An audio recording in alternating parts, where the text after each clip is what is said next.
Cerise. Allez. Si j'avais pas de chien, j'aurais plein d'excuses de dire ah non, il fait froid, non, il pleut, oh, il fait trop chaud et tout. Et ça m'oblige de sortir. Et je pense que c'est aussi grâce à ça que je marche bien et puis que je pense que m'ont sauvé la vie aussi à ce niveau-là, au niveau de la maladie. Sandrine Dizeran souffre de sclérose en plaques depuis une douzaine d'années.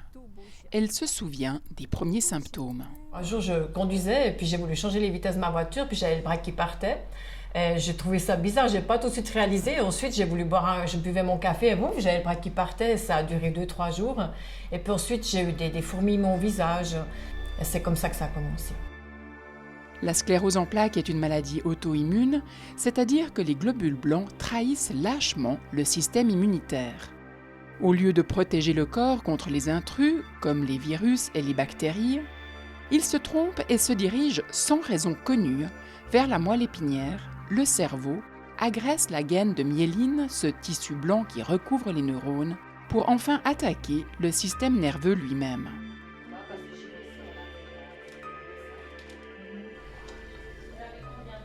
L'injection que reçoit Sandrine une fois par mois au CHUV empêche ces cellules traîtres de pénétrer dans le cerveau. Un traitement éprouvant. Je rentre et puis je dors 2-3 heures. Ça me fatigue. Bonjour madame. Bonjour. Comment allez-vous aujourd'hui? Ça va. Aujourd'hui, on ne sait pas ce qui attire ces globules blancs vers le cerveau. Caroline Pau s'interroge sur la complicité du cholestérol dans cette migration. Le challenge, c'est que si on arrivait à finalement contrôler cette migration en contrôlant le cholestérol ou certains dérivés, on pourrait limiter la migration dans cet organe et puis donc limiter les symptômes et éviter peut-être cette maladie. Et pour répondre à ces questions, Caroline Pau s'est entourée de 2 autres exploratrices du corps humain. Tatiana Petrova est chimiste à la base et étudie les vaisseaux depuis plus de 10 ans, une véritable passion.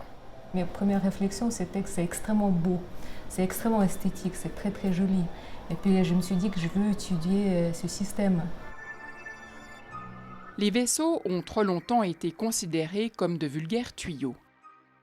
Il est temps, selon la chercheuse, de comprendre ce qu'ils véhiculent et comment les cellules qui sont transportées par ces vaisseaux interagissent avec les cellules qui entourent les parois de ces vaisseaux. Est-ce qu'on sous-estime le rôle des vaisseaux dans notre corps? Absolument. Moi, je suis partie prise, mais je crois que c'est exactement le cas. Mais on ne sous-estime pas parce qu'on ne comprend pas que c'est important. C'est juste, je pense juste que maintenant, on étudie les parties de notre système, c'est-à-dire le vaisseau, cellules immunitaires ou le muscle, par exemple. Et puis, je crois vraiment que maintenant, c'est le moment en science qui est venu pour réunir nos connaissances ensemble, pour comprendre comment ça marche ensemble. Pour compléter le trio, Stéphanie Hugues. Son truc, à elle, c'est précisément les maladies auto-immunes. Donc, je suis en train d'inoculer ces souris avec un antigène de cerveau, ce qui va mimer l'initiation de la pathologie et donc entraîner le développement de ce modèle murin de la sclérose en plaques. Et on va, dans une semaine, regarder les vaisseaux lymphatiques et sanguins pour différents gènes qui peuvent être exprimés ou non. Pour Stéphanie Hugues, les vaisseaux sanguins jouent, pour l'instant encore, un rôle clandestin dans la migration des globules blancs. On sait maintenant qu'ils vont impliquer et moduler la fonction des cellules de l'immunité, soit leur fonction, soit leur migration, et c'est ça qu'on aimerait vraiment découvrir. C'est le moment de confronter la recherche fondamentale avec des tests cliniques.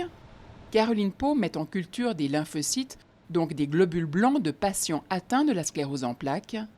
Et dans quelques temps, la clinicienne pourra observer comment ces globules blancs vont traverser les vaisseaux avec ou non la complicité du cholestérol.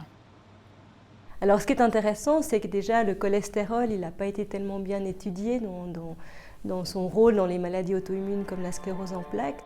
Donc on peut imaginer qu'il y a un lien entre ce qu'on mange et le cholestérol qui est fabriqué par la suite, et puis donc une sorte d'attirance de ces lymphocytes au faux endroit.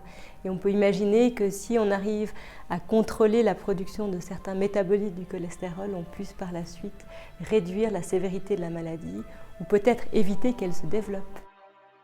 Des perspectives enthousiasmantes quand on sait qu'une personne sur 800 souffre de sclérose en plaques en Suisse et qu'une personne sur 3 est en surpoids.